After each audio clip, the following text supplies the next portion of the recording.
Assalamualaikum warahmatullahi wabarakatuh. Perkenalkan, saya Lara Juni Ulpa dengan NIM A1C121075 dari kelas reguler C Program Studi Pendidikan Kimia Fakultas Keguruan dan Ilmu Pendidikan.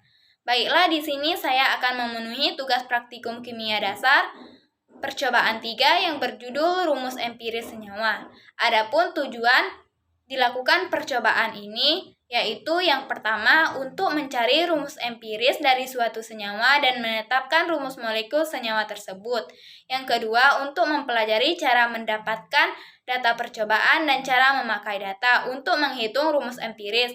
Yang ketiga untuk mempelajari sifat-sifat senyawa berhidrat. Yang keempat untuk mempelajari reaksi bolak-balik hidrasi. Dan yang terakhir untuk menghitung persentase air di dalam suatu hidrat.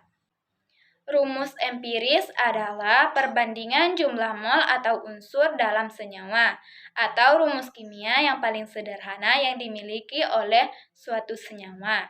Sedangkan rumus molekul adalah rumus yang menggambarkan jumlah sebenarnya dari atom tiap unsur.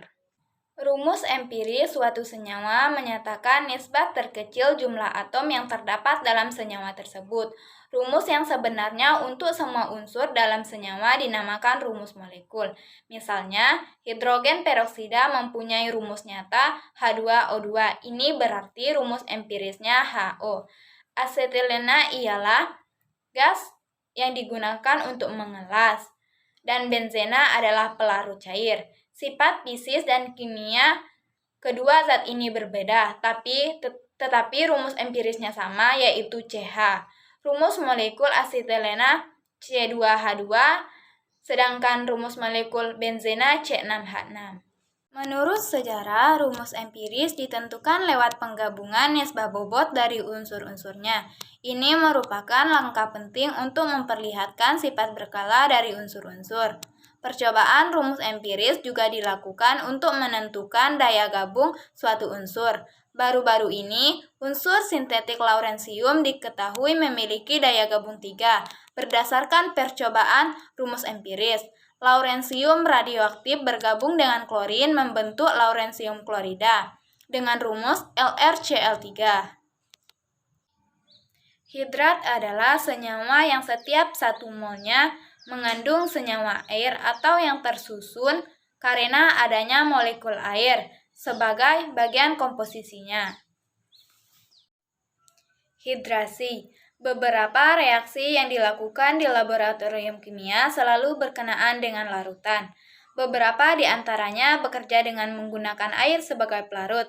Ketika air diuapkan, hasil reaksi dapat diisolasi, seringkali dalam bentuk padatan. Kadangkala produk padatan ini mengandung molekul air sebagai bagian dari komposisinya. Sebagai contoh, jika nikel 2 oksida atau NiO dilarutkan dalam larutan H2SO4 encer, akan terbentuk NiSO4. Berdasarkan hasil percobaan yang dilakukan, warna CuSO4 dikali 5H2O sebelum dipanaskan berwarna biru. Lalu CuSO4 dikali 5H2O setelah dipanaskan dan terdapat air dalam kaca arloji dan warnanya berubah menjadi putih. Selanjutnya ditambahkan H2O lalu warnanya berubah menjadi warna biru. Itulah mengapa disebut reaksi bolak-balik hidrasi. Beberapa bahan akan menyerap sedikit air jika ditempatkan di atmosfer yang mengandung banyak uap air. Penambahan air akan membentuk hidrat dan kehilangan air akan membentuk zat anhidrat. Dan proses ini merupakan proses bolak-balik.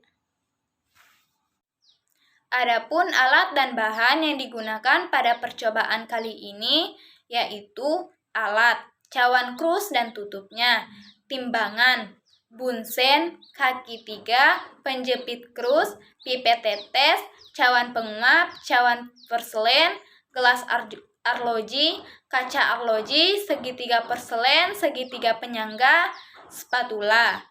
Dan bahan yang digunakan ada pita magnesium berukuran 10-15 cm, magnesium, kertas tisu, air, logam tembaga 0,5 gram, asam nitrat 4 molalitas, deterjen, air suling, larutan HNO3 6 molalitas, tembaga 2 sulfat pentahidrat, CuSO4 dikali 5H2O.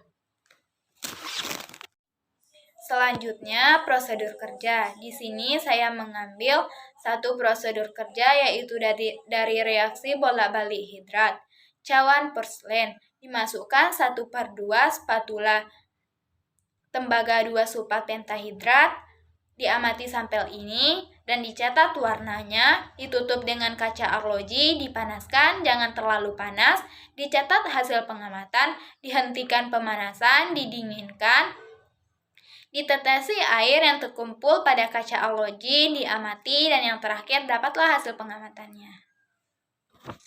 Itulah penjelasan tentang rumus empiris senyawa dari saya. Saya tutup dengan wabillahi taufiq wal hidayah. Wassalamualaikum warahmatullahi wabarakatuh.